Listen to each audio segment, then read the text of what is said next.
Magandang hapon sa inyong lahat. At magandang hapon sa lahat ng nanonood sa atin. Ngayon sa Usapang Ed, we're very happy to be here. Usapang Ed at CAP-NCR. First time that we're doing this podcast in front of a live audience. But of course, we think of you as family. So, tayo-tayo lang naman to. Tama ba yun? Oh, pero naka-FB Live. So, lahat na sasabihin natin dito for the world to hear. Attorney, magsalita ka. Di pa rin ako sanay eh. So anyway, ano ba yung sinasabi natin pag magsimula? Okay, game. Yung sinasabi natin pag umpisa. Okay, game. Magandang hapon po sa inyo lahat. At nandito na naman kami. Ako nga pala si Attorney E. Kasama ko si Doc D. Dito sa Usapang Ed. Sa SEAP NCR. Palakpakan. Kasi ganun din ginagawa namin eh. May kunyari pumapalakpak. Ayun, nandun pala yung Raxo Ed, no? So sigurado tayo na naka-live tayo ngayon. So Allen, okay na ba? Are we streaming? Okay. So again, magandang hapon. We'd like to, of course, thank Monsignor, tama ba? Monsignor Glenn Relucio. Monsignor ba? Tama ba? Na-promote ba kita?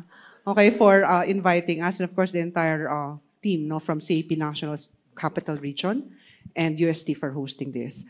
So, sige. Teka, bago natin siguro, hindi kasi ako maten ng briefing kaya hindi ko alam yung mga script. Correct. Siguro gusto, maganda kwento mo bakit ba nagkaroon ng Usapang Ed? Huwag kang umaamin na hindi ka umattend ng briefing. So, kaninang umaga po, no, pareho kaming, magkahiwalay kami ni ERAP, may mga sarili kaming mga meetings, kahit gustong-gusto namin pumunta dito sa inyo. No? I was in a post-SONA discussion with Secretary Angara, Chair Agrupis, and DG Kiko Benitez. So some of this we can talk about later.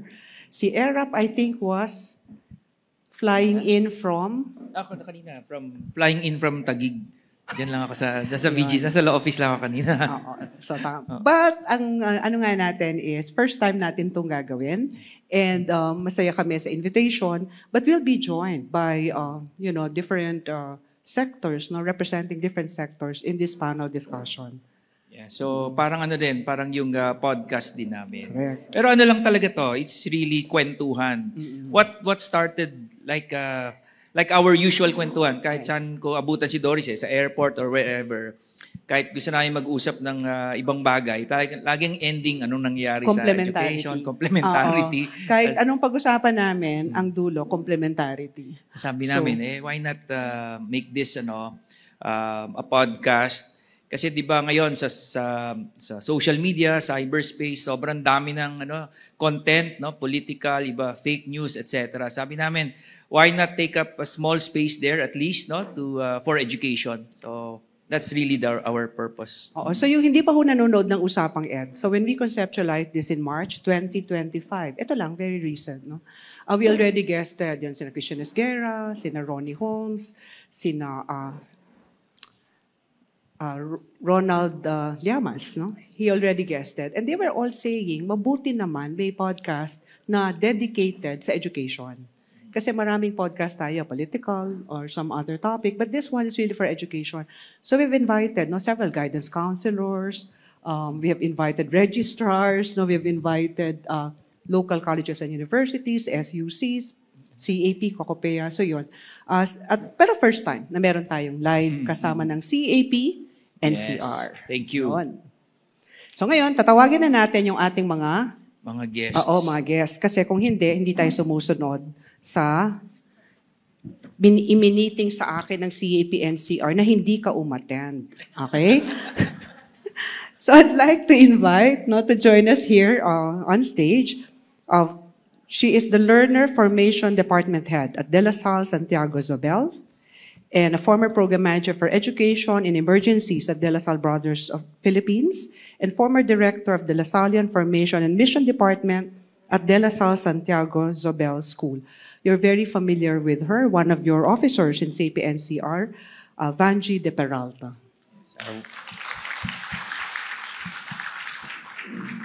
Ako naman, gandang hapon. Vanji. So, next, I'd like to call our another guest, a student leader, a campus journalist, and innovator, is a distinguished grade 11 student of Colegio San Agustin Makati. He currently holds office as the Vice President for External Affairs of CSA Supreme Student Council, where he leads efforts to strengthen student engagement and empowerment towards servant leadership. In recognition of his exemplary leadership and scholarship, he was recently recognized by the City Government of Makati and Junior Chamber International as one of the 10 outstanding students of Makati, a distinction awarded to exemplary youth who embody the values of integrity, initiative, and civic responsibility. Alongside this, he serves as the Associate Editor-in-Chief of SALIC, CSA Makati's official high school student publication in Filipino language. In his stint as a campus journalist, he has been recognized by DepEd and other institutions in both the division and regional levels for excellence in the bylines. Further reflective of his pursuits, he is also actively involved in strides for community excellence as the Leadership and Development Officer of CSA Makati's Honor Society. Through his efforts, he wishes to contribute to building a generation of socially aware, critically engaged, and values-driven youth who are empowered to lead with purpose and serve with integrity. So our guest representing the student sector is Mr. Juan Miguel M. Rubiales. Welcome. Welcome to Usapang Ed. Yun. Kung meron tayong student, meron din tayong parent. No? So gusto naming tawagin ngayon, President of the Parent Coordinating Body at Holy Child Catholic School.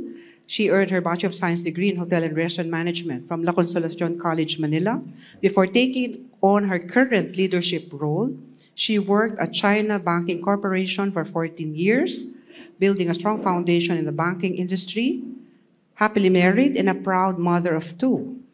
Joshua Miguel Chu, a graduate of Bachelor of Science in Computer Engineering from Pamantasan ng Lungsod ng Maynila, and Joyce Zane Zamantha Chu, an incoming freshman at the same university.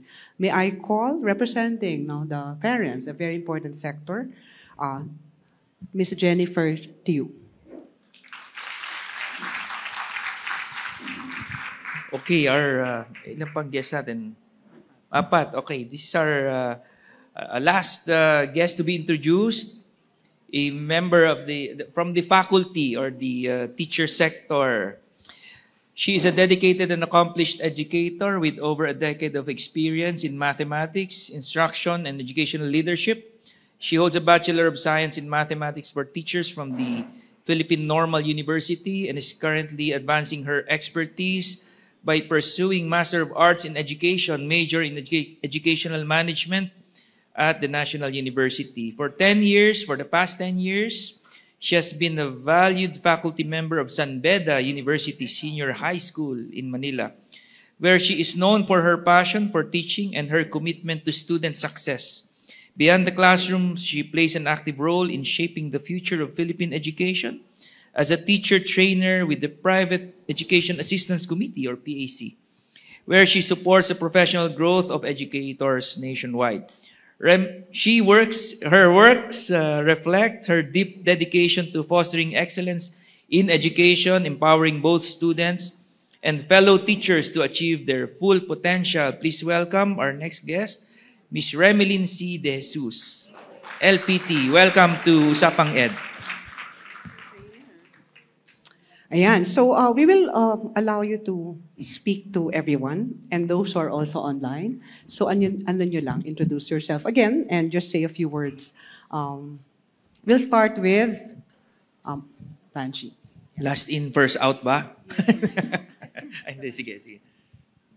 Magandang hapon po. Ako po si Vanji De Peralta mula po sa De La Salle Santiago Zobel School. Ako po ay teacher talaga. Nagturo po ako ng mga estudyante sa high school ng social studies. Sa kasalukuyan po I am part of the Administration's Council and focusing on learner formation. So my area of concern right now are the students, or we try to let them, how do we say that? Go back always to who we are as Lasallians in terms of their behavior in terms of the standards of behaving. So magandang hapon po. Magandang hapon. Thank you.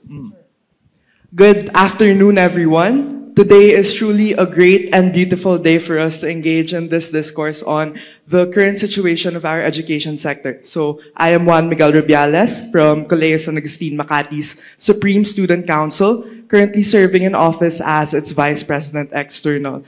And I am very, very honored to have this opportunity to be able to speak here in front of you all. And good afternoon once again, and thank you very much, everyone. Miguel. Okay, so Thank you, Banji Miguel. and Miguel. On this side, Yes, ma'am. Ma'am Remelin.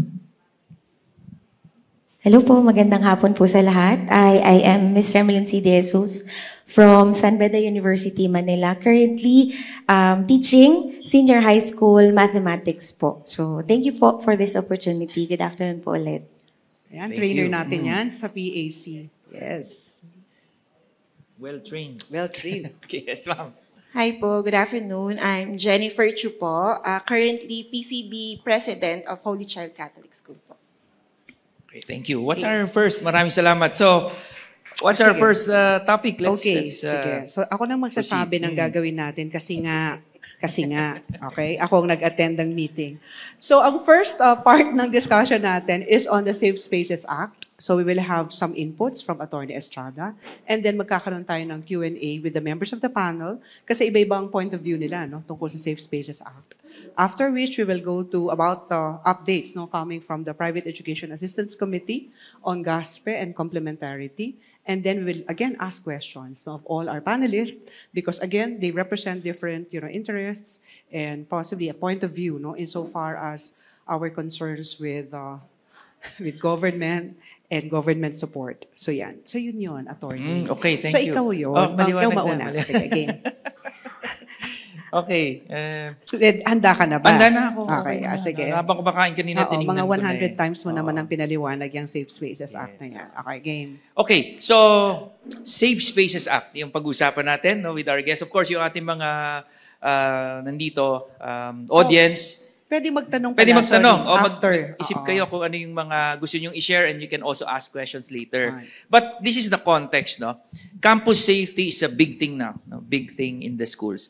So it's a broad term. No? When you talk about campus safety, not only safety from outsiders, no, intruders, but also safety inside the campus. And not only physical safety, but also yung safety against risks brought about by student misconduct. That's number one, no? Which leads to school-related violence, no? Bullying. Di ba yan laging pinag-uusapan? Ano? At alam ko maraming schools, yun ang problema ngayon. Imbis na mag-focus on academics, yun ang problema. And then you factor in parents, no? Because of this, and of course, individual students. No? So, part yan ng that broad concept of campus safety. But this afternoon, we will talk about Safe Spaces Act, no? Campus safety on specifically on discrimination, no? And sexual violations or harassment. Now, I'd like to point out a very specific feature ng batas, no?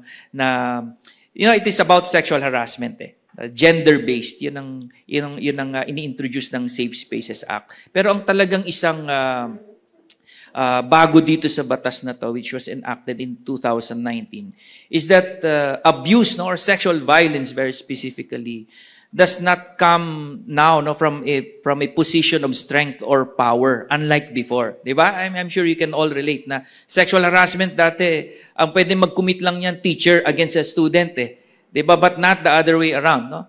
But now, that's the effect of the safe spaces. We should all feel safe.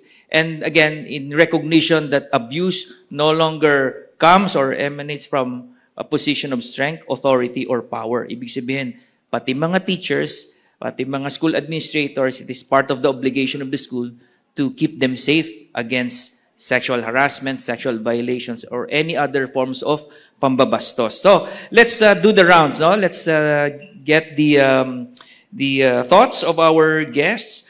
Una siguro from the administrator, no? Sino bang Ma'am Vanji? From the perspective of the administrator, a school administrator, how do you ensure that? No? Of course, consistent with the law itself, with the requirements, but how do you really now ensure the safety of everyone in the school against yung prohibited acts, mga pambabastos under the Safe Spaces Act? Ganda nung tanong ni Attorney Estrada. I work po in the Learner Formation Department, and in this department, we always say, everyone is important. Opo. Lahat dapat nire-respeto. So yun po sa aming paaralan, sa karanasan ko po sa De La Salle, Alabang, meron po kaming tinatawag na DLSZ Cares.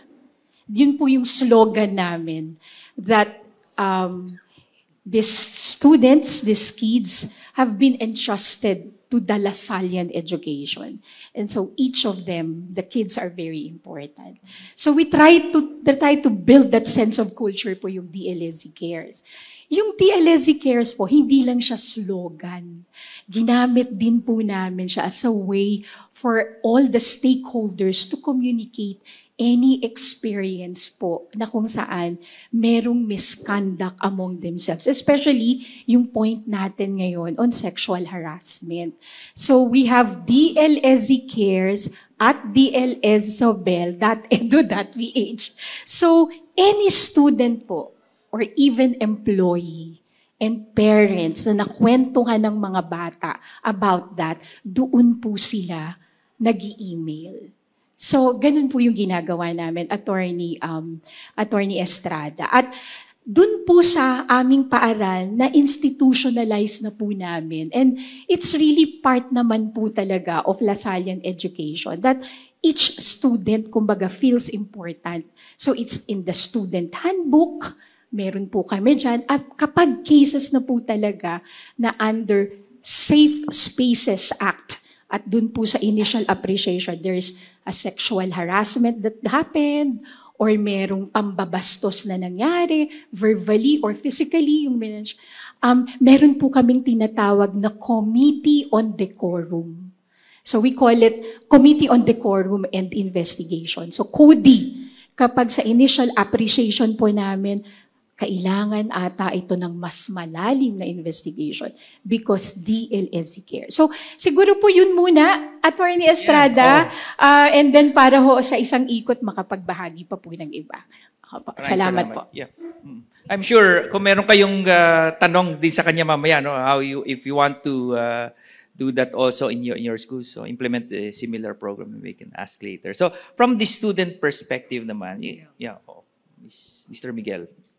Good afternoon, everyone. So, with regards to ensuring safe spaces in our schools, I do believe that a safe space is very, very important and very, very crucial in assuring a conducive learning environment and a safe space for everyone within the community.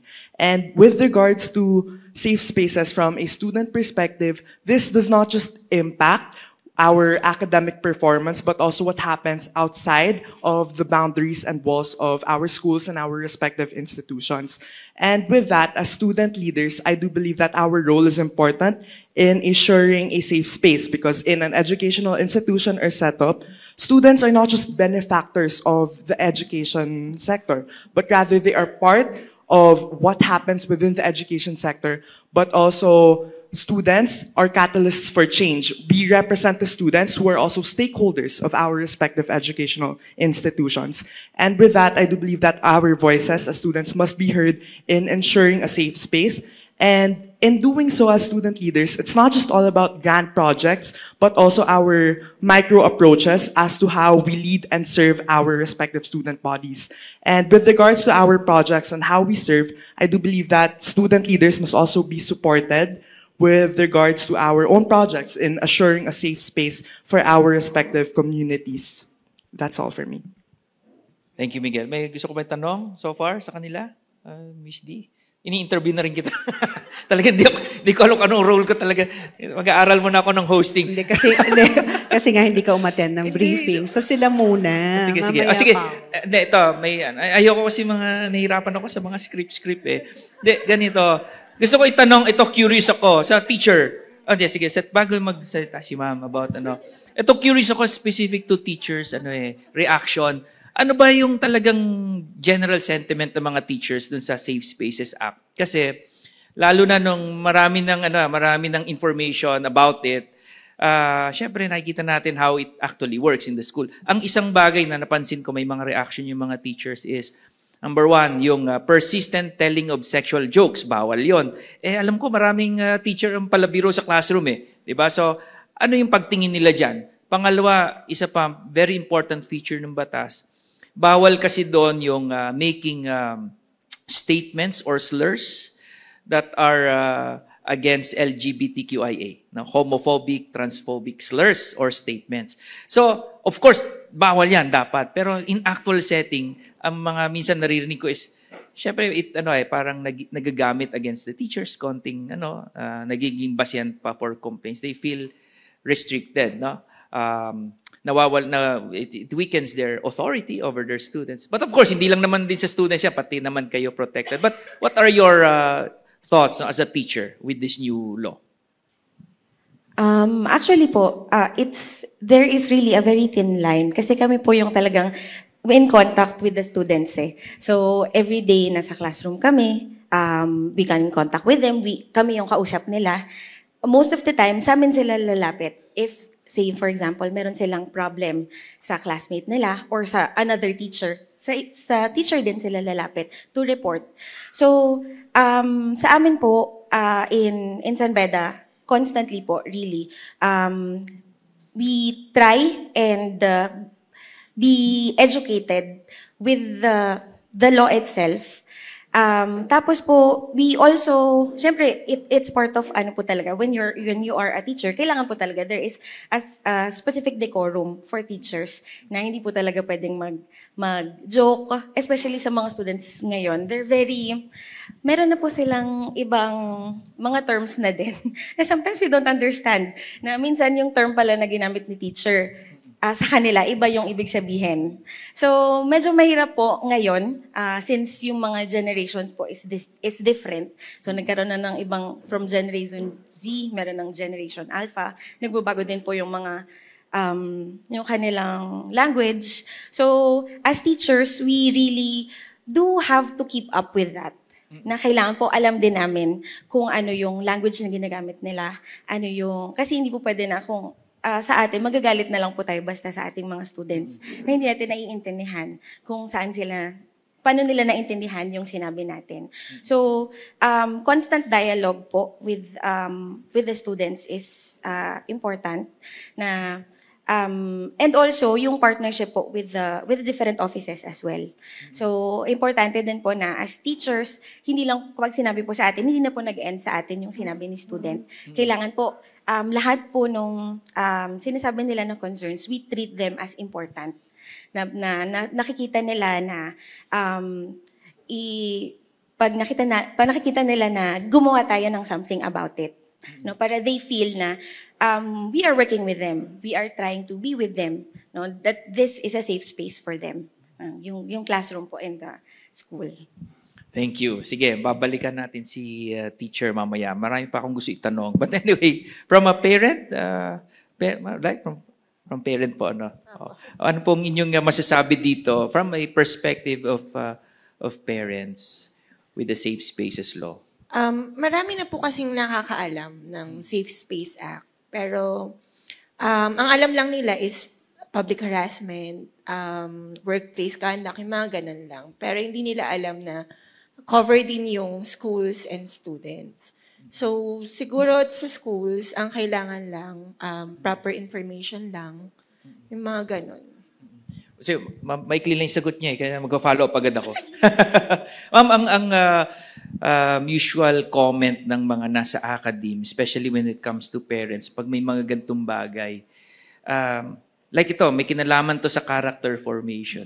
So they always say na, sige, may batas na naman, responsibility na naman namin yan, but what about the parents? Kayo po, anong palagay nyo doon na sa mga sinasabi, na the general sentiment is, character formation and discipline really starts at home.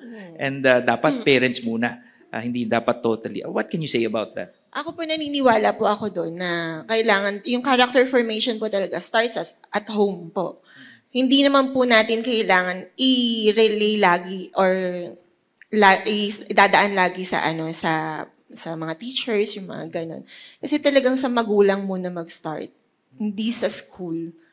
Kung ano yung magiging ugali ng anak mo sa school, galing sa'yo yun, sa environment ng bahay niyo. Yeah, correct. Baka may tanong kayo ha. Mayroon kayo naisip na itanong mamaya. Of course, it becomes too complicated now. Our society has become too litigious, di ba? Doc D, parang lahat, prone to complaints. Minsan, masarap pag-usapan na ganito, parents cooperating with the school. Pero sometimes when it really deals with their own child, no, or children, ibang usapan na, then it becomes, or nagkaroon ng conflict on the manner of discipline. Yung school at saka yung parents, kahit with the same objective of safety or protection, nag-ano sila, nagka-clash, no? Kung sinong masusunod, no? But, diba, Doris, no? Ako kasi like what you're saying, no? Parang, I'm looking at the Catholic schools now, no? Even without this bawal bastos law, bawal naman talaga bastos, di ba? Hindi kailangan ng batas. Para in a Catholic school, you will ensure that all your practices, your policies, the conduct of your teachers, of your non-academic personnel, the students, how they deal with their teachers, bawal naman talaga yung bastos, right? Sometimes my problem with, having to legislate all of this is as if we don't have the common sense or a very basic decency to know how to behave. Now, because that is possibly the case, then I think for Catholic schools, we really just have to have a knowledge of what the provisions are, because that's most preventive, no, if you know what exactly this means. And I think very recently kasi, I think what is strongest here is yung mga sexist comments, yung mga comments against those who are not, all of this gender sensitive language that we will have to use. But minsan kasi may mga among us na teachers, nagturo din ako ng matagal, minsan you actually don't mean it, right? Hindi talaga. Hindi ka naman talaga bastos, di ba? Hindi ka naman talaga sexist, pero may masasabi ka. But that should not always be taken in a vacuum. As if naman yun lang ang ginawa mo sa tanang buhay mo bilang teacher. If a student sees that you're actually very concerned about the child, you really are very respectful, you're a special parent, you understand your responsibilities, hindi naman kaagad antagonistic. Kasi sa akin ang binabantayan ko dyan, yung bakit kakakasuhan? Kasi antagonistic ang relationship. But if the relationship is not antagonistic, then it's not as if we should be worried about this law, no? Pero ako, like ko na sinasabi to, lalo na nung na-introduce yung GMRC, tama ba? In-introduce ulit ng DepEd. Siyempre, smile lang ako. Smile.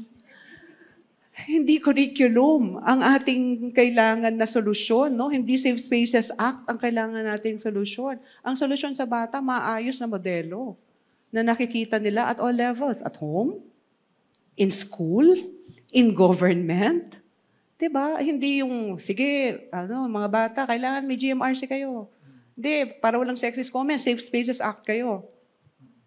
But you look at your national leaders and you see behaviors that will exactly make them liable, right? Ang isang Doc D, nung pinasa yung batas na yan, kasi nga parang naging part na ng kultura natin, parang dumaan tayo sa phase, no, isang period sa bansa natin na parang na-normalize yung pagmumura, ino-objectify ang kababaihan, sexist remarks. Tapos meron tayong social media ngayon na anyone can really say whatever. Hindi naman yan, it's not regulated. MTRCB does not cover social media posts, TikTok posts. So, pambalansi din talaga. But my question sa inyo, sa mga guests natin ganito. Kasi ang isang objective ng batas, kung mapansin ninyo, pag may nagreklamo na estudyante or teacher na biktima siya ng pambabastos, kahit anonymous ang complaint, kahit hindi named yung respondent, yung nirereklamo, wala ring pangalan yung nagrereklamo, ang requirement doon, within 10 days, the school should act on it. Remember, prior to this, nagsimula na yung mga freedom boards. I'm sure may mga schools, pati sa social media and even the schools, you can express whatever.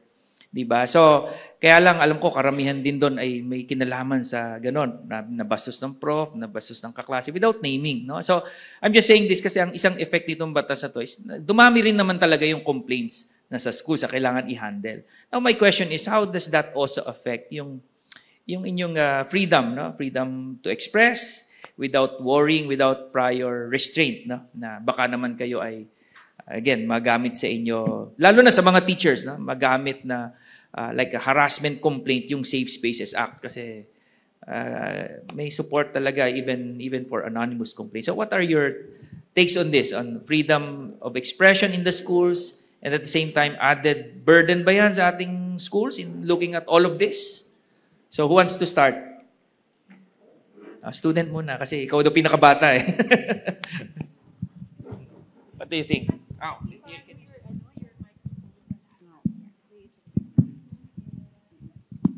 Hello, good afternoon, everyone. So, with regards to safe spaces and especially sexual harassment within the context of education, I do agree with what Dr. Doris said earlier, that this gap or divide or disparity between the educators and the students themselves would only happen if their relationship is antagonistic. Their relationship is antagonized where one seeks to antagonize the other and the other is seemingly the victim of this situation and whatsoever. And in that case, I do think that if we antagonize our educators and vice versa, what would happen is that we aren't creating a conducive space for learning. We aren't creating a safe space because a safe space should be safe for everyone, not just the students, not just the educators within the environment, but everyone in that community. So I do believe that it's important that we frame how we view safe spaces and we don't just look at it from a point of view where one commits an offense against another and another commits an offense against the other. Because safe spaces is really multifaceted. It's not a one-size-fits-all scenario, especially for the context of the academic landscape. Okay, thank you. Sinong susunod? Gusto? Teacher or school admin? Sige lang, just give your thoughts. What do you think? Oo. Okay.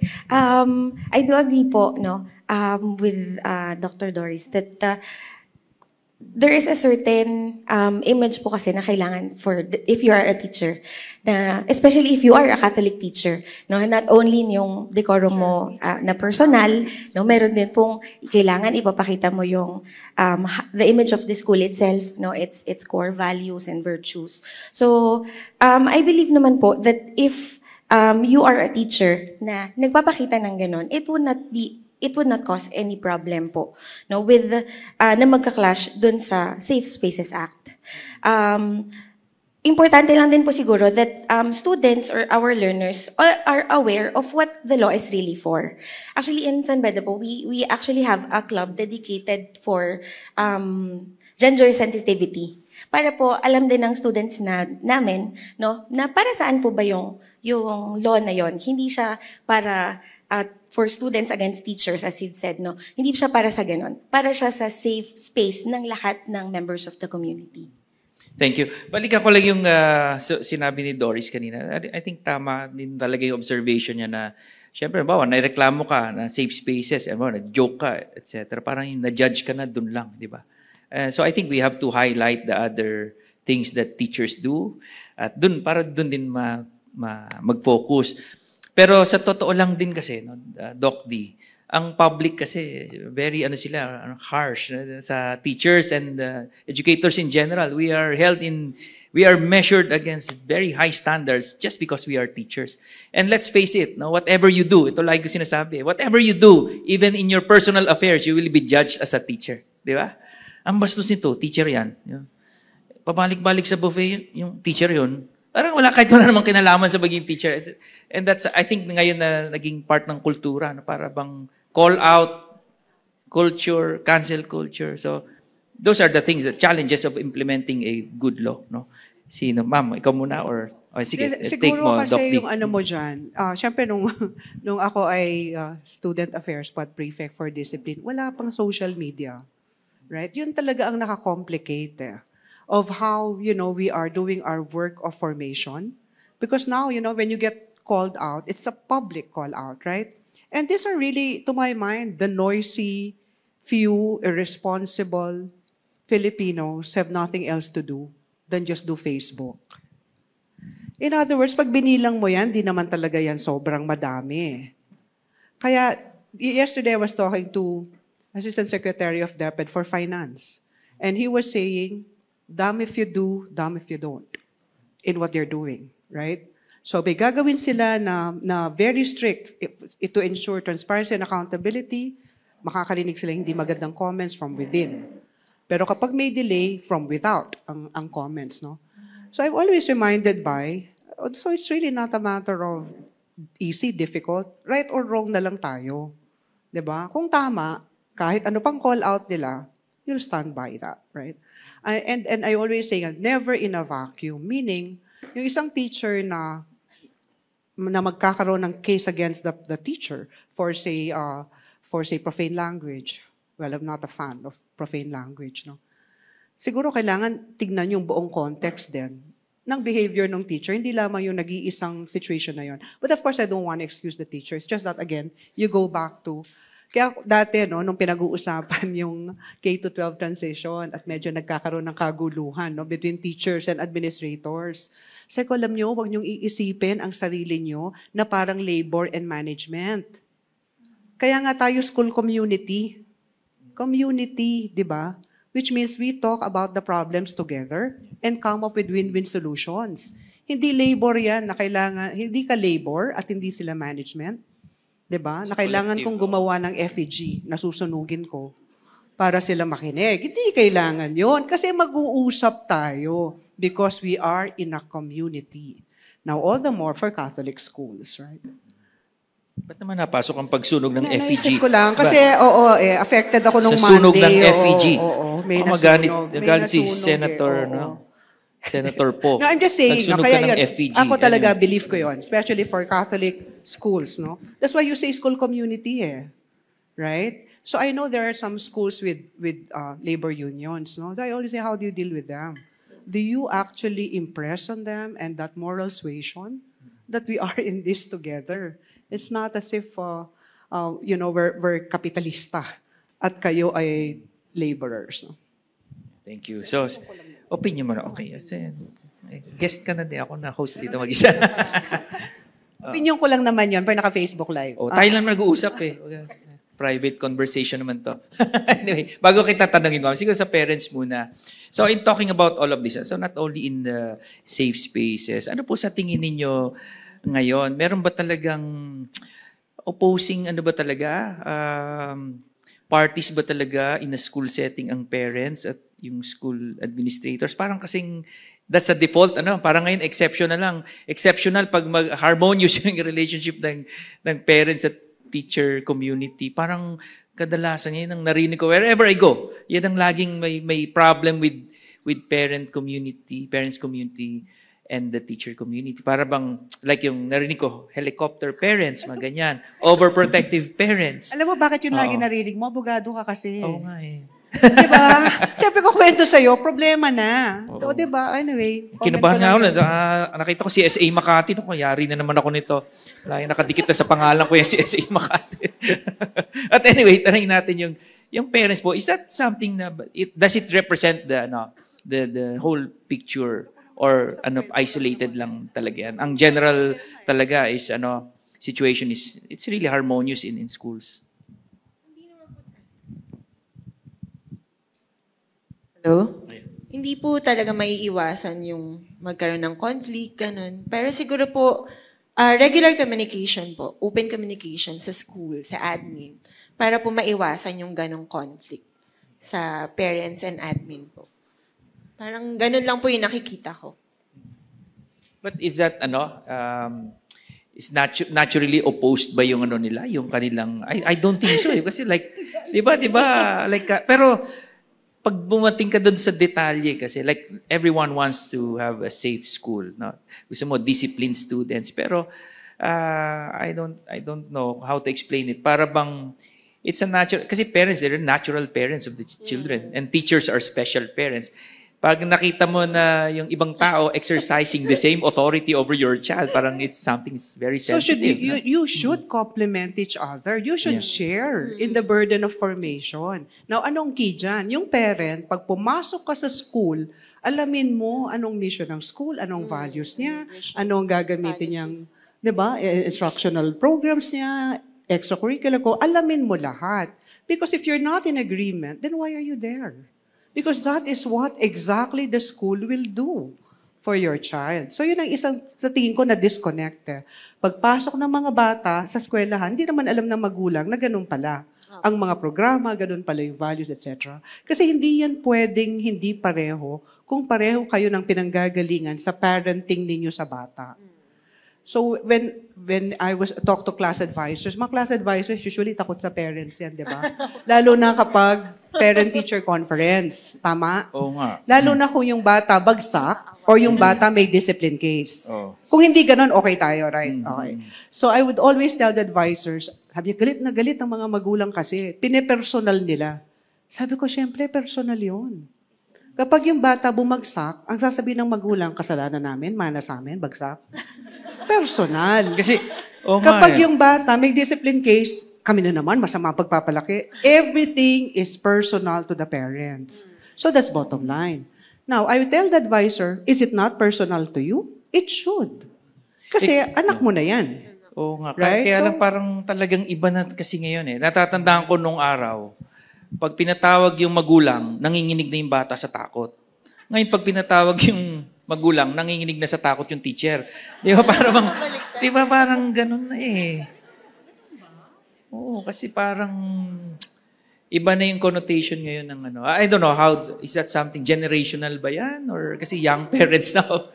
I don't know. So, ilang taon po ba yung anak nyo sa school? Ano po? Yung eldest ko po 23, yung youngest ko po 18. Ma'am, parang nakakatakot ka na magulang. Ay, hindi po. Di ba? Mukhang mabait. So, marami kaming na-encounter na gano'n. Of course, may limitations naman ng student discipline talaga. Corporal punishment, abuse. Kaya lang parang ngayon, whatever you do in discipline, no, for discipline, laging it's equated to abuse or even bullying. Parang lahat na lang yata ngayon bullying na. But anyway, it's good to hear na gano'n po from a parent. But see, ma'am, from the administrator's point of view. Gusto ko yung konsepto ng freedom na minention kanina. Freedom. As a take-off point na sinabi ni Attorney Estrada. Siguro sa perspective talaga ng administrators, and we accompany the teachers, no, lalo na. Sila yung una sila yung first line mo in this sinasabi nating misbehavior o yung pagsasalita ng bastos ng mga bata. So, and then the teachers themselves, magugulat ka, biglang nakaka-utter sila ng ng bastos na comments kapag nasa classroom sila. Importante lang talaga na mabalanse. Yung complementarity, Doris, Ma'am Doris. Importante lang talaga that we as administrators, we continue capacitating our teachers talaga. Kasi sila yung first line natin At in this safety or the Safe Spaces Act talaga, kailangan talagang maibalik natin sila. That are we like-minded here? Because at the end of the day, nirerespeto natin yung mga bata. Especially yung mga batang babae na kung minsan nakakapag-comment tayo na talagang offensive sa kanila. No? Yung built nila, yung mga estudyante natin na as early as minsan nga, grade 4 Miss Vanjie, I'm a he. Diba? So, kailangan talagang paramdam natin sa kanila na hindi natin dinidiscriminate yung mga bata. So, comments like that, talagang we continue to capacitate and we always go back do sa concept ng person natin ngayon. Kasi kung hindi, talagang magbabanggaan talaga. Teacher, student, student, teacher, and parents and teacher, teacher and parents. So, I think importante talaga yung tuloy-tuloy yung pakikipag-usap natin sa mga guro natin. Okay, maraming salamat. Actually, marami pang tayo talagang pwedeng pag-usapan dito Not only in specifically dun sa batas na yun, but we talk about safety, discrimination. I'm sure maraming natitrigger na gusto na magtanong din. Maybe you can share later and you can ask questions. Siguro before we leave this topic, Doris, I just want to share to all our school administrators and officials here that, integrating the law in our school policy, that's important. Pero we should also exercise our right to promulgate our own rules, no? Not only those that are provided by law. Kasi yun lang naman ang minimum. But what I'm saying is, if you want to exact a certain behavior or norm, ilagay ninyo sa school policy ninyo. Kasi hindi porke hindi illegal ay moral at ethical na. Especially Catholic schools tayo eh. And what is not prohibited is allowed. Please remember that. And if it's not written in the student handbook, then it doesn't exist. So, yun po I think that's the message that I want to impart to everyone. No? So, hindi lang tayo sa minimum provisions ng batas. Ilagay po, kung ano po yung gusto niyo ipagbawal po ninyo. At freedom, of course, is a right, it's a guaranteed right. But there's no freedom to lie. There's no freedom to abuse others. To attack others, and of course, you can set the standards of behavior in the schools by putting it there in your school policies. So with that, iwan po natin muna yung topic na yon. Maraming salamat sa ating mga guests. But you can ask questions later on this topic, yung mga participants po natin. And we move on to the next topic. Doris, ikaw naman. Okay, so thank you, Attorney Estrada, for that. It's very brief discussion of Safe Spaces Act. Later on, you can ask questions. So from my end, yesterday the Secretary was here, the Chair of PAC. I'm sure he discussed with you the increase of the teacher salary subsidy for school year 25-26. He also announced it this morning. Of course, it is long overdue. Hindi na nga natutuwa yung mga schools, di ba? Kasi parang yung 24,000, parang maliit na rin yun, no? Compared to like 6 years ago, we've been talking about this. But what exactly is happening right now? You know, the 20th Congress has just started. So I'm going to talk about two things, which we do not discuss in the orientation conferences on advocacy and public policy. And the second is research.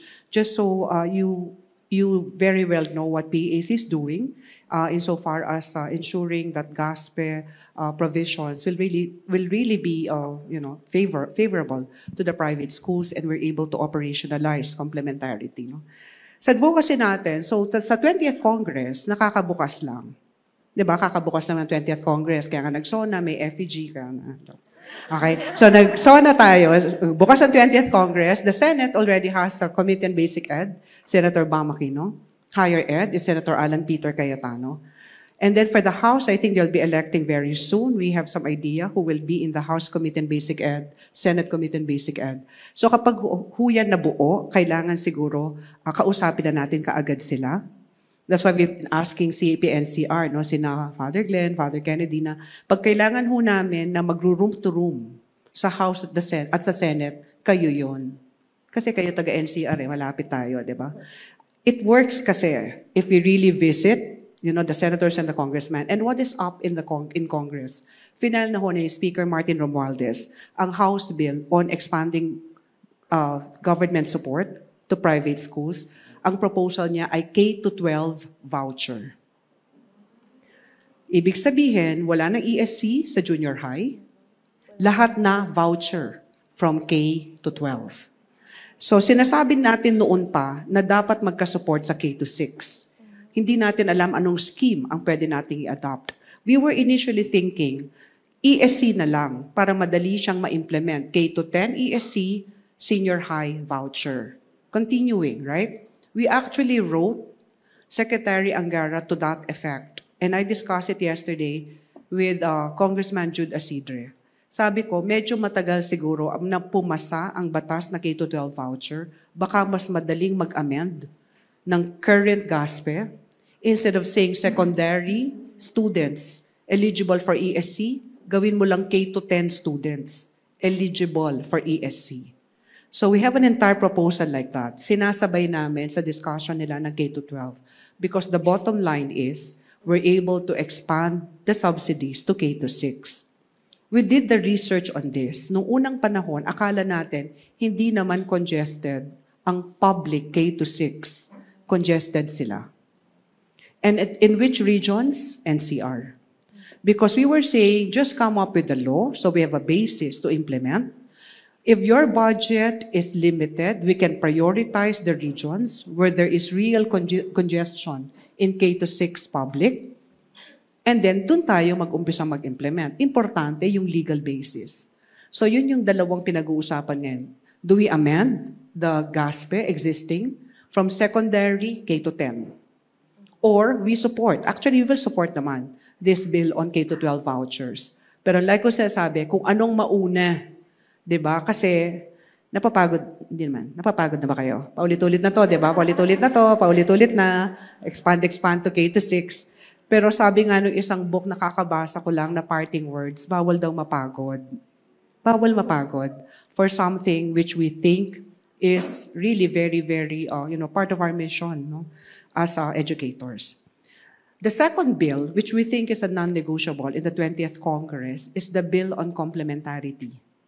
Alam din ito ni Atty. Estrada, ito ay isang produkto ng EDCOM 2. Lumabas sa EDCOM 2 strategic planning na priority area ang complementarity. Na napapagod na rin naman tayo, no? Nakakasabi ng complementarity. I even say it's such a lonely word. You know, you just say complementarity and then parang hindi naman. Like some NCR schools already have some complaints with DepEd specifically. And we're thinking, may DO6 naman, which talks about the basic ed framework for public-private complementarity, reasonable regulation, equal regard, valuing the private schools and their roles, and yet you see instances where these principles are violated. So we just sent a letter to DepEd asking them, what is the next step from this DO6 that you released in 2024? If you have not read DO6 yet, please download it. DO6 2024, the Public-Private Basic Education Framework adopted by DepEd. When we were in a meeting on this with ADB, I was saying, sige, kung wala pa kayong details ng ganyang framework, isa lang ang hihilingin ko, don't violate. Don't violate the principles which are in that DepEd order. Diba? Pero syempre, ako lang naman nagsabi nun. Tapos makikita mo, in some cases, may mga apparent violations. So we are following this up with Secretary Sani Angara. No? And in that workshop that we did to discuss this, first time kasi na narinig niya to in January, he came out with a very, very strong statement. No? And I always say I'm very appreciative of Secretary Sani. His father is the father of GASPE. Alam niyo yan? Sino nag-legislate ng GASPE? The late Senator Edgardo J. Angara. Kaya talagang siya ay, kumbaga, naiintindihan niya yung GASPE, naiintindihan niya yung PAC, at, he's happy about his chairmanship, I would imagine, because he attends our meetings and is very, very receptive. Yung TSS na yan, 8 years, naglanguish yan. Sa kanya pumasa yung increase. No? Ang sabi niya, DepEd should not be thought of as a regulator and the private schools stakeholders. We should be co-authors in an education system that we want to create. Hindi yung silang maggagawa ng policy, ibababa sa atin, di ba? Ika-cascade. Di ba? Favorite word natin yan, cascade. Di ba? Cascade. Oo. And then, tayo, yun lang. Makikinig ka lang kung ano yung nakalagay sa provisions.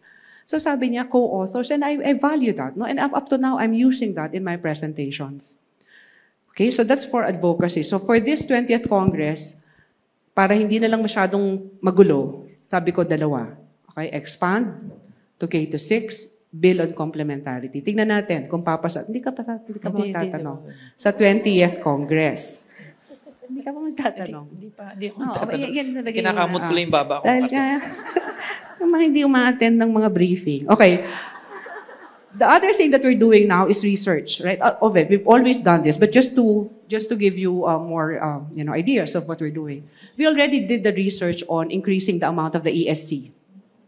O, di ba? Yung 9-11-13, ako naman, di ba? Parang kararating ko lang sa PAC, yan na yan eh. Okay? So kailangan tumaas na yan. Pero noon kasi, we were trying to calibrate our actions because we wanted the TSS first. to get approved. Now that it's approved, we're pushing this now.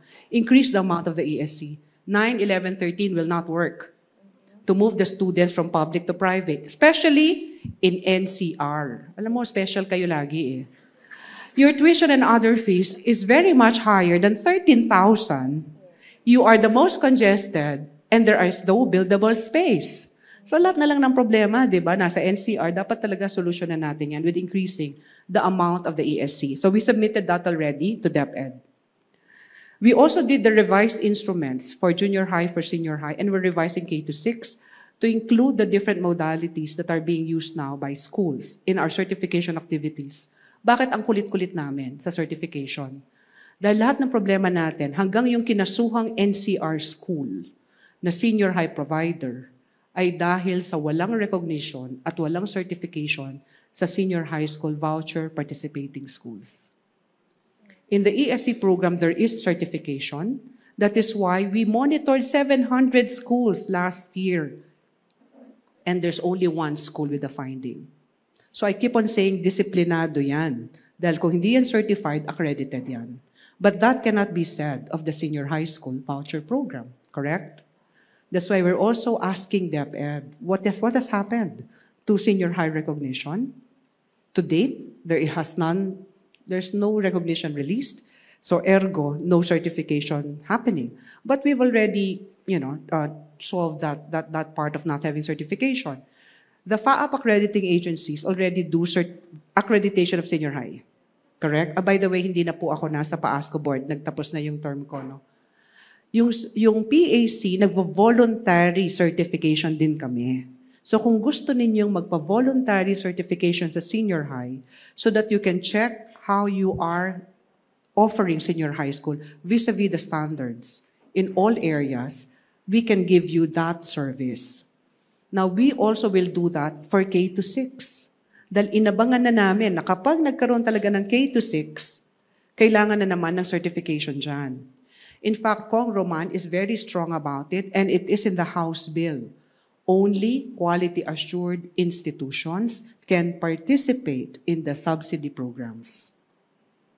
So we agree. Okay? Alam niyo sa EDCOM, minsan tinatanong ako, talaga bang lahat ng private schools magagaling? Ang sagot ko, ang certified at ang accredited, yes. The others, I have no evidence. Tama ba yan? Right. So we need evidence to show that our schools are really compliant with standards or even above standard. We also are doing a research now on another subsidy program, management contracts. Kung tinignan ninyo ang 10533 or the K-12 law, another possibility is for private schools managing public schools. Management contract. Matagal na huli na pinag-uusapan yan. Sabi ko, ayusin muna natin yung voucher program. So after ESC, the voucher program, we can think of the management contract as a possibility. In other words, you have private schools, school systems, no? Who can, this is happening within private schools, right? You have private schools like LaSalle supervised schools, right? Which are being managed by LaSalle. It's a model, private. But we can also do private to public. And we're trying to take a look at this program and try to come up with a policy and test it for in some LGUs, I would imagine, that would agree to this kinds of subsidy schemes. And then we're also working with TESDA now. Okay? Kaya nga sabi ko, medyo masaya tayo, nandiyan si Sec Angara. Oo, sabi nga nila, sunny days are here. Sabi ko, huwag na kayong ganyan. Medyo mahirap yung ganyan kasi dati may matatag na hindi na matatag, ganyan. So, huwag na natin masyadong binabrandan, di ba? Pero Sec Angara, we're very happy with him. Of course, kailangan isingit ko to. Pag ikaw naging secretary, Doris Day. Okay. Pero hindi yan mangyayari, okay? Oo, kasi tayo, private education. Okay. TESDA. What is TESDA asking us to do? We think we're being asked if we can come up with a research to rationalize the TESDA grants which are in the Universal Access to Quality Tertiary Education Act. So yung free TVET, di ba, na nasa programa. So ginagawa namin ang research ngayon And then eventually, hopefully, we can also help in the co-implementation. Because ang PAC, hindi naman DepEd lang ang maaari niyang tulungan. Ang mandate ng PAC ay i-support all of private. So if there are subsidy programs in that the other agencies are implementing, or even local governments, we actually had a very long meeting, no, with the local government of Pasig, no, when we were working on the program of scholarship in the Pasig schools, no, kasi pwede yan itulong, no, ng PAC as long as it is supportive of private education. So that's where we are right now in all of the work that we're doing, no, for, I call it, increased support for private education. But please, let's all help, each other. I think CAP, we really don't have any problem with you. But the other private schools are, they are problems. No? If there's, I was told by legal that was the first of others, no, many others who will be, where cases will have to be filed because of the monitoring findings, no, of the PAC and of course validated by DepEd. So, yun ang aking report. Okay na? Hindi. Pagkatapos ko nagsalita, ang sabi ng ating director dito, tatanungin ko daw sila. Okay? Tatanungin natin sila. Oo, ganun daw yun eh. May pauso tong na to eh. May pauso tong CAP and CR. Okay. So I have questions to the four based on, the things that I discussed and presented. So first to our administrators, Evangie. So I was talking lengthily about the O6. Do we have any problems in private schools insofar as regulation of DepEd, CHED, and TESDA, for example, is concerned? Or say quality assuring? Or even financing?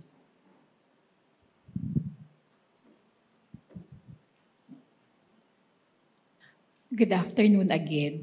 As far as where I belong, no, maganda yung feedback, Dr. D, about how because our night high school, we are also being helped by PEAC, no, the GASPE program, itong funding na to. And in my interviews with the ones implementing it, maganda yung proseso at nakakasunod naman daw po sila doon sa requirements ng PEAC. Okay. So that's why I also like to have learnings from the other schools po, bukod doon sa experience namin with the DLSE Night High School namin. I also like to hear their experience because based on my interviews, the ones in charge. But maayos not naman. the PAC, not the work that we do with all of you, but regulation. Kasi nakalagay sa DO6 is reasonable regulation. I think last year, dito sa NCR na to, natanong ako dyan, why is it that we will have to ask permission from DepEd for our tuition fee increases, mga things like that. So is that still, at this time, a concern? Yeah. Siguro, Doris, just to put in context, I'm sure nakaka-relate yung iba. Gusto na lang sumagot din eh. Kasi yung DO6 is it reiterates yung reasonable supervision and regulation of all education institutions na nakalagay sa Constitution. So, sabi nga ni Doris, naglabas na ng DepEd ng ganong DO. Ibig sabihin, they subscribe to that view and they want to operationalize it. Kaya lang, marami rin kaming naririnig kasi na magandang pag-usapan yan, pero in actual situations naman, parang there's overreach. No? The opposite of complementarity is overreach, no? Or control of government on matters that are supposed to be within the academic judgment of the schools. So siguro, ang tanong ngayon, ano yung mga instances na yan? Kasi ako, example, simulan ko lang, Doris. Suspension ng classes, di ba? Meron ka yung mga school officials mo naman, di siguro they can make that call, judgment, when it's not calamity situations, di ba? But who exercises that judgment? Binigay na sa mayor, sa local government. Pero ang sinasite ng mayor, DO 37, DepEd Order 37, Series of 2022. Pag tiningnan mo yung DO 37, nakalagay doon, sabi ng DepEd, optional for private schools. So yung binigay na option ng DepEd, inaalis ng mayor. So suspension lang ng classes, hindi tayo i-treat as complementary sector or partner. They exercise that reasonable authority. regulation because we own the schools. Private schools own, you're owners of the school. These are not owned by government. right? Yeah, so that's one. Ano pa yung mga iba yung meron pa kayong ako kasi marami akong i-share na pwedeng ma-share from our schools also, but I think that's the issue now because funding support is one thing, but of course giving them autonomy and academic judgment, that's also support Yes. Oo. Si Ma'am walang problema. Siguro, Maybe, later on, kung may oo. gustong sumagot doon, no? Despite, or now that there's DepEd Order 6 that talks about complementarity, do we still have concerns about regulation? Given that DepEd should be very clear, it should be very clear about reasonable regulation. Like, sorry Doris, para lang mamaya ma-ready nyo kung meron kayong tanong. Kasi I also want to get feedback from you actual situations, no? Probably kahit hindi dito, you can bring it up to me. Meron ba sa inyo nakaka-experience, for example, na sinunod ninyo yung student handbook ninyo or yung handbook ninyo? Sinunod ninyo ang proseso, sanctions, and so on. And then the aggrieved party, the parent, usually, goes to DepEd and DepEd says, mali yung ginawa lahat ng school, mali yung handbook nyo, ito yung tama. I'm asking that because, that's one implementation of complementarity. Bawal dapat yon. It goes against reasonable supervision and regulation because the school should be able to exercise their judgment free from external pressure whatsoever. And DepEd is not a court of law. So that's an example. I'm not referring to a specific situation like bullying, etc. But kung naka-experience kayo ng ganon, that is an example na it goes against DO6. Diba? So anyway. Sige, dito muna, medyo mainit. So dito tayo sa estudyante. No? Gusto ko lang tanongin yung estudyante. Kanina, I was talking about GASPE and complementarity and the problems that we're supposed to be facing as a nation. Bilang student leader, alam ko nasa senior high ka, no? Pero tayo lahat na naging part ng student government, no? Naging mga very active dyan. What are your current advocacy initiatives as student leaders? Napapag-usapan niyo ba to? Yung mga lumalabas na EDCOM 2 result, recommendations, PISA results. May pinag-uusapan ba kayo about this? Actually, Dr. Doris, yes, no. These concerns regarding public-private complementarity are discussed within the student government, at least from where I yield from CSA. And with that, with regards to public-private complementarity, the basis of this will always be the availability of resources for the households and the parents and the students themselves who will be choosing whether or not what path they wish to pursue.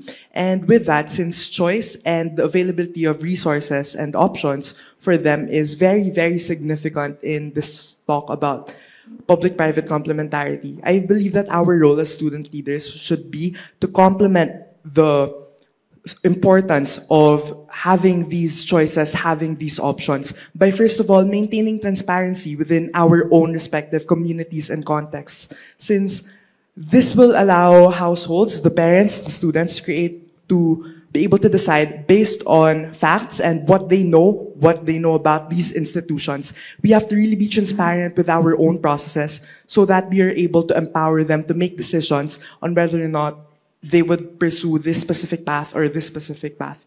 And that way, once we empower them, it would be very, very helpful for us in ensuring complementarity within the entirety of the education sector.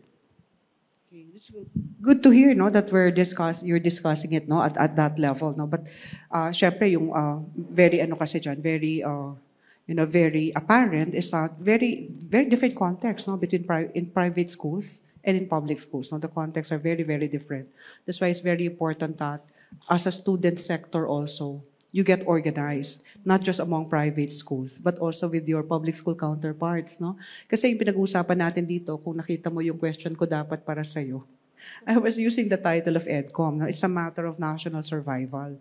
Hindi na tayo lahat eventually in the next generation will be, in either we succeed or fail, and it will be their generation, right, who will be affected by what we are doing right and what we are doing wrong right now. So yung si Ma'am naman, si Ma'am Remeline, part of GASPE is teacher training, you know that. So we thank DepEd for that support. Pero yung curriculum kasi, no, medyo mataas ang, ang pagiging unstable niya in the last several years. In fact, I was telling the secretary, pagkatapos ba nito, okay na, ha? Wala na munang galawan, implement muna tayo, di ba? So what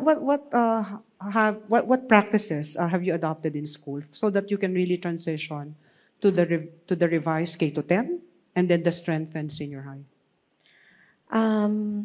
Sa amin po, Doc, it's really a big change, especially in senior high school. No, ngayon po, may nagpa-pilot na ng strengthened, and then in the coming years, we'll also be doing it as well. So, since yung big change po in the curriculum, we believe naman po, since it was introduced to us in the PAC training, may reason naman po siya. No, there's a reason why there was a big change in the curriculum. Meron po kailangang mabago para po mas mapaganda yung lumalabas na graduates in the senior high school. So in San Beda, we are currently in transition. So we are already planning for the transition to the strengthened senior high school curriculum. So one of the things that we do is collaborative tsaka consultative preparations po. So basically, there are mechanisms that we have in order to get suggestions, feedback from the stakeholders, yung aming parents, sa teachers as well. So we hold meetings po about this with the administrators. Are you a pilot school? Not yet, ma'am. Okay. So, pero we are actually preparing na din po. So since this was introduced already, so we are already having meetings talking about how are we going to transition. No, if next year magiging full implementation na po ng strengthened senior high school curriculum. So that's one po. So we meetings and collaboration and all that. We consult, we collaborate po na what are the things that we can do, what will we be changing, ano po yung mga kailangan naming resources, no, how will we keep our teachers, no, kasi po syempre ang laki po ng change dun sa dami ng subjects, no, na i-offer ng schools and such. So malaki po siyang preparation talaga. So that's one thing. We really need to prepare as early as we can for that. Second po is maybe teacher development. So the faculty are encouraged, of course, to pursue graduate studies, no, as well as trainings po, no, to attend trainings, capacity building, no, yung kung pwede pong take kami ng mga NC national certificates, no, to be prepared. Kasi po in the curriculum ng Strengthened Senior High School, it's more focused on the application of the concepts. So it is important that teachers also build their capacity to deliver the curriculum. Especially it's in my opinion, when I viewed the entire curriculum, it's more on kailangan po ma-apply ng students, no, yung understanding nila of the concepts that we are teaching them. So to do that, kailangan po may greater understanding din kami as teachers. So we should be we should be participating in trainings po, no, yung for the technological, pedagogical, and yung content knowledge po ng mga teachers para po hindi kami maiwan, no, dun sa mga ituturo namin sa aming mga students. And last po siguro would be the assurance from the school na they are partners with us. Kasi po, syempre, it's a big change. No? Marami po talagang apprehension, especially when we were training po face-to-face with the other teachers. Marami po silang apprehensions, no, with the new curriculum. So, it's important po also, I came from a Benedictine institution, and we believe in prayer and work. So aside from the work that we are doing, yung preparations and the capacity building, we are also praying for guidance. Ayan. And to reflect po and process, no, all the changes that will be happening. Ayun pa, Doc. Oh, very Benedictine, ha? So, oo. Tama. So, yung strengthened senior high na yan, dahil 5 na lang yung core, magpe-pray tayo. No, I'm teasing you, no? Okay, so, no, but we are supportive of that. It's just that we need the runway. That's what I always tell the DepEd. No, kailangan namin ng runway to implement. That's why by September, we already are doing training for administrators. No? We're running that already. Kasi I know the apprehension, no, of administrators and teachers on how to do, say, loading of the faculty, given that you've reduced the core, etc. So yeah, we will have that training. Alam ni Remlin yan. And now for our parents, si Ma'am Jenny, no? My question to you is, I hope will interest them. What are your concrete suggestions to school heads so as to better connect with parents and make Catholic education a strong brand? O ngayon, parent, ang magsasabi sa atin, ano ang dapat gawin ng school leaders para mapalakas ang brand ng Catholic education? Building strong connections with parents and making Catholic education a strong brand involves open communication, building trust, and creating sense of community within the school. Siguro, kailangan ng regular communication, parents' involvement, parents' education, feedback mechanism, community outreach, mga ganun po, para mas maging strong yung connection ng Catholic education and parents po. So hindi kailangan ng tarp sa labas ng school. Nalalagay mo yung na yung top notchers mo, na ito yung you are now using this LMS, hindi yon. Hindi naman po siguro No, kailangan. I'm asking you. Makakatulong din po, pero hindi naman po yun pinaka-main na kailangan. Now you can hear it from a parent that is most important to them. Like relationship, connection, very personal, right? Okay, so that concludes, my end of the discussion. So we'll now open it to everyone else on all the topics that were thank you. discussed. Merong bang gustong magtanong? Ito na si Ayun. Sister agad. Si Sister. Kailangan nakukuha ito ng ng ating podcast, ha? Itong mga magtatanong, yan. I am Sister Maria Salvacion Borjal from St. Mary's Academy, Pasay City. Now, a while ago, Attorney Ed was saying about the no classes coming from the LGU. We had experienced the height of heat index, and parents were complaining, why is it that our classes are suspended when in fact the school is fully air-conditioned? So we went to DepEd. We went to LGU because they were the ones who announced it. Ang sabi po sa amin, air-conditioned kayo. Paglabas ng bata, mainit. So whatever happens, kayo ba ang liable? So yun po one. Another one is, regarding the tuition increase, our school is level 3, PASCO accredited, and ISO certified. 5% tuition increase. Pinapabalik-balik pa kami. And another, of course, I had also good news. Dr. Andaya had already a letter given to us. Sabi ni Dr. Andaya, this school is level 3 certified. So ngayon, medyo magaan-gaan na. But lastly, this morning, hindi pa nga alam ng iba, they are requiring land titles.